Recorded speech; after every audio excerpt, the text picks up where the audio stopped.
when pleasure leads.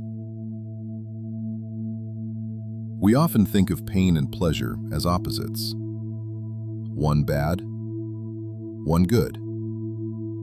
One to avoid, one to chase. But the human brain doesn't treat them as enemies.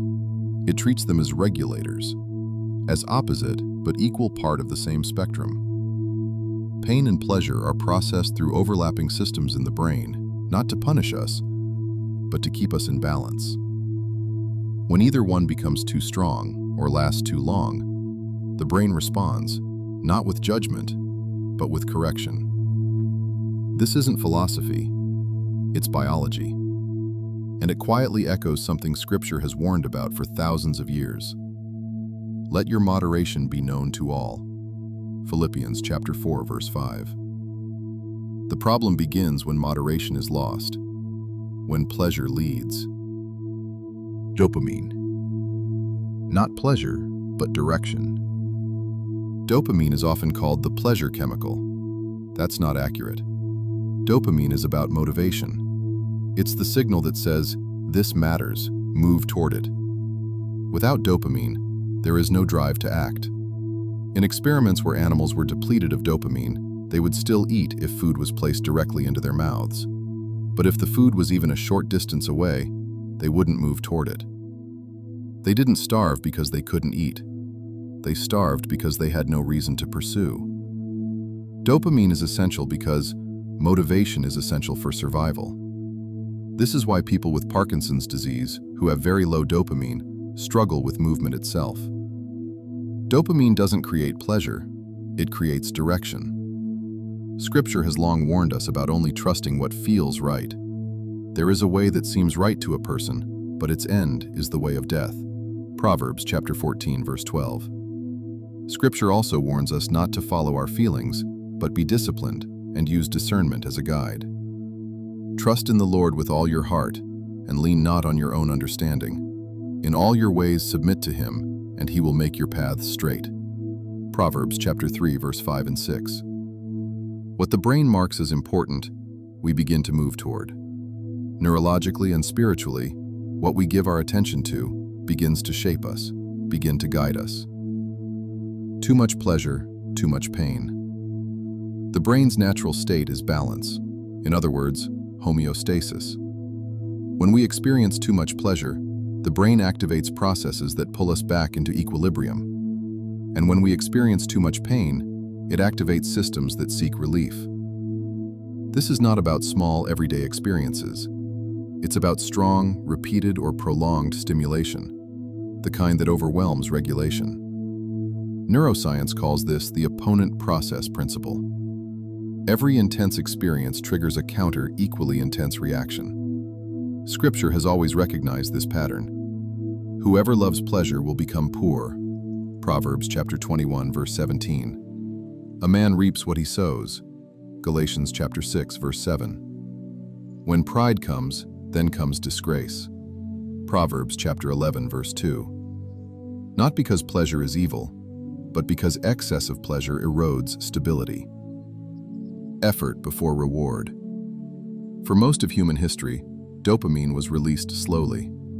Food required effort, sometimes hours, sometimes days. Hunting, gathering, working the land, preparing. Effort came first, reward followed. The human nervous system was designed for this rhythm. Modern life reversed it and disrupted this rhythm. Fast food, alcohol, drugs, pornography, endless scrolling. Intense dopamine delivered quickly, with little or no effort. The brain does not distinguish survival from stimulation. It only measures frequency and intensity. So when dopamine is released rapidly and repeatedly, the brain begins to mark that source as essential. Not morally essential, biologically essential, essential for survival. Scripture describes the danger of this misalignment clearly. You cannot serve two masters. Matthew chapter 6, verse 24. What repeatedly rewards us begins to rule us. Addiction and inner discomfort. Here is a statement that must be understood carefully. Every addiction begins as an attempt to regulate inner discomfort. And inner discomfort, whether we call it boredom, emptiness, or restlessness, is a form of pain. Not all addictions begin with trauma. Not all begin with obvious suffering. But they almost always deepen because they relieve something unpleasant: tension, anxiety, loneliness, inner noise, lack of meaning. Addiction is not the pursuit of pleasure. It is the avoidance of pain. Scripture speaks directly to this restless condition. Why do you spend your labor on what does not satisfy? Isaiah chapter 55, verse 2. Relief without order never satisfies for long. The gas and the brakes. In a healthy brain, two systems work together. The limbic system provides drive, like a gas pedal in a car. The prefrontal cortex provides regulation, like brakes. The prefrontal cortex allows us to pause, to consider consequences, to delay gratification. Addiction disrupts this balance. The drive becomes hypersensitive. The regulation weakens. This is not a failure of character. It is a dysregulated system. Scripture describes the result vividly. A person without self-control is like a city broken into and left without walls. Proverbs chapter 25, verse 28. When regulation collapses, vulnerability follows. Triggers and reactivation. This is why, for a sensitized brain, even a brief exposure to the substance or behavior that once drove the addiction is amplified. The brain doesn't register it as a minor or isolated event. It registers it as a reactivation, a signal that awakens a pathway once marked as essential. This is why recovery often requires distance from triggers, not because a person is weak, but because the brain remembers. Scripture frames this as wisdom, not fear. Watch and pray that you may not enter into temptation. Matthew chapter 26, verse 41. Prevention is not avoidance of life. It is protection of freedom, restoring balance. Recovery is not about eliminating pleasure. It is about restoring order, replacing fast dopamine with slower, healthier sources: movement, effort, discipline, connection, meaning. Science shows this rebuilds regulation. Scripture has always taught the same. No discipline seems pleasant at the time, but painful. Later it produces a harvest of righteousness and peace. Hebrews chapter 12, verse 11. Voluntary discomfort restores clarity. Delayed gratification restores freedom. Staying centered. Imagine a storm, a powerful vortex. At the edges, everything is spinning, violent and unstable.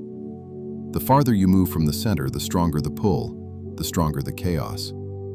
But at the center, there is stillness. When we speak of being centered, we are describing balance. We are describing standing still in the eye of the storm. Scripture repeatedly calls us to this place. Be self-controlled and alert. 1 Peter chapter 5, verse 8. Not perfection, orientation, ordered pleasure. God does not forbid pleasure.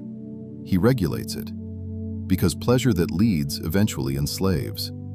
But pleasure that follows effort sustains life. The question is not how to eliminate pleasure. The question is, what am I allowing to lead? Because what leads shapes what follows. It shapes your life. If today's message spoke to you, please share it with someone who may need encouragement today. You can also support our work by liking, subscribing, and joining us for more reflections. Your engagement helps YouTube algorithm bring this message to others like you, seeking comfort and peace today. Thank you for being part of this journey.